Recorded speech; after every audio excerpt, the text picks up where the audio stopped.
Hello friends, आज के video में आप सबके लाए हैं एनसीईआरटी क्लास 7 का ये साइंस का चैप्टर नंबर 9 है। चैप्टर का नाम है मुद्रा। इसका जितना ही महत्वपूर्ण नोट्स है वो सब इस वीडियो के माध्यम से हम जानेंगे। तो आइए देख लेते हैं।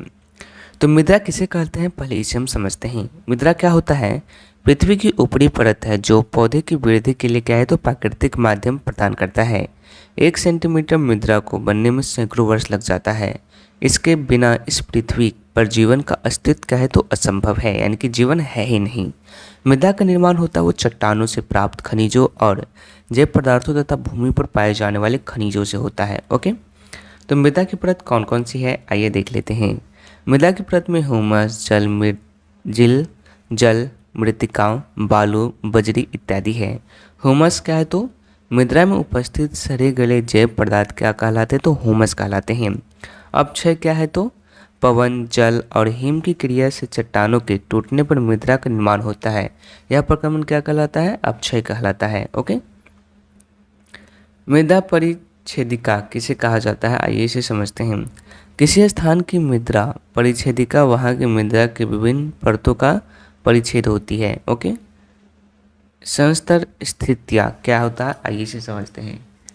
प्रत्येक परत स्पर्श, रंग, गहराई और रासायनिक संगठन में भिन्न है, जिसे कि संस्तर स्थितियाँ कहते हैं। शीर्ष मुद्रा किसे कहा जाता है आइए इसे समझते हैं।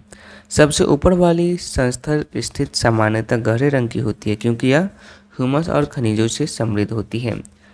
शीर्ष मुद्रा कृमियों, कृंतकों, छुछंदर अनेक जीवों को आवास प्रदान करती है। छोटे पादपों की जड़ें पूरी तरह से शीर्ष मुद्रा में ही रहता है। ओके, इसके बाद है मध्य परत। मध्य परत किसे कहा जाता है?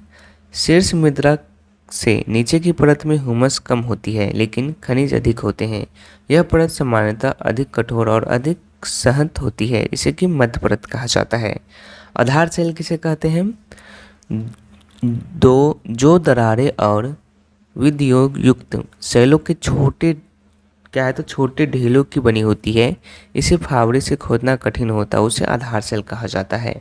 मुद्रा सेल कणों और ह्यूमस का मिश्रण मुद्रा कहलाता है। बैक्टीरिया, पादप, मूल और केंचुआ आदि जीव भी मुद्रा के महत्वपूर्ण अंग होते हैं।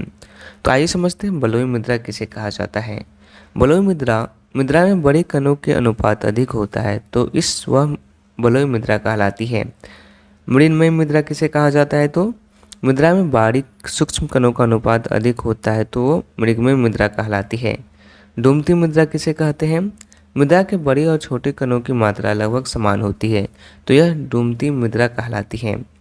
मृत्तिका मुद्रा किसे कहा जाता है तो मुद्रा के कण बहुत छोटे होने के कारण परस्पर जुड़े रहते हैं, इसे कि मृत्तिका मुद्रा कहलाते हैं। ओके, गाद किसे कहा जाता है आइए इसे समझते हैं। गाद मुद्रा कणों के मिश्रण होती है। चिकनी मिट्टी किसे कहते हैं तो मृत्तिका मिट्टी का उपयोग बर्तनों, खिलौने और मूर्तियों बनाने के लिए किया जाता है।